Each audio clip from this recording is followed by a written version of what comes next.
is the early game and your drop spot. Top trios develop ways to split up and attack each of their drops in their own special ways, and we're going to dive in and see some of the basics of each of these spots, as well as who's utilizing them to place high on the leaderboards. Three-Toe Row is an old drop that returns with a new twist in Season X, with both obelisks offering high priority loot and cube monsters offering free shield and ammo drops. Getting control of this drop fast and early can put you at a huge advantage endgame, offering multiple options from increased launch pads, excess shields, diverse utility, and big hitting weapons from all ranges. This drop gets split down the middle halfway, separated into the block tops and the houses/residential side. Most of the time, looting and moving is faster at the block tops, and an increased elevation on height by default allows for an advantage to whichever trio lands there compared to those at the residential side of the drop. With 2 vending machines and multiple chests available too, the trio that controls block tops controls the entire engagement, usually being the ones to come out on top. Mongrel, Benji Fishy, and Mitro have adopted and trained at this drop over multiple weeks of the FNCS. From forcing early game fights on blacktop to coming in late for third parties from the residential side, they use every advantage depending on the type of situation they have to beat other trios and win week after week, leaving the whole lobby scared every time they thank the bus driver. Happy Hamlet has been the drop most competitive players envy, with most chest spawns and many vending machines to boot.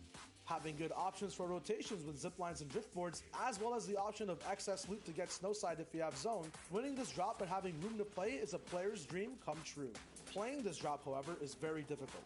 Usually with 2 to 4 teams contesting you because of how abundant and plentiful loot is, you will always have an uphill fight to face and conquer quickly if you want an advantage heading into mid-game. Taking fights here is all about who engages first and who gets to third party, with most engagements ending quick, as many angles taken are vertical, making it a lot easier to hit headshots for that damage multiplier. Close range box fights are also very common, with less room for mistakes and instant eliminations on knocked players, keeping all opponents healthy off of Siphon. Eclipse, Mega, and Dubs land at Happy, usually preferring the north side of the drop, and although might have trouble making it out of early game in a few of their games, the loot they get when the drop ends up working out sets them up for exponentially more points in the end game, with lots of mobility, shields, and high rarity weapons to make big clutches with.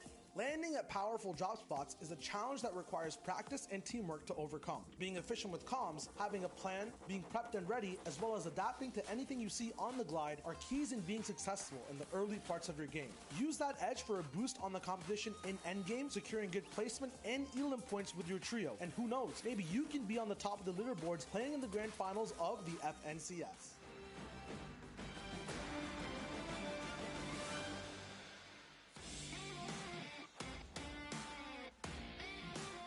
What's up, Fortnite fam? It's me, Zeke, and we're hanging out with our best friend, Sundown. We're doing something a little crazy, Sundown. Oh, are we now, Zeke? What are we doing? We are going to make some very bold predictions heading into the finals of the FNCS. We also have our friend Monster D-Face standing by and Shy Wager. Gentlemen, if you want to say hello. What's up, boys? Heyo. Very quickly, within 30 seconds or less, you guys got to tell me your predictions for the region. All right, we're starting with Middle East, Sundown. Give me your prediction. So everyone else went with Feasel, Kappa, and Klops. They won for the final.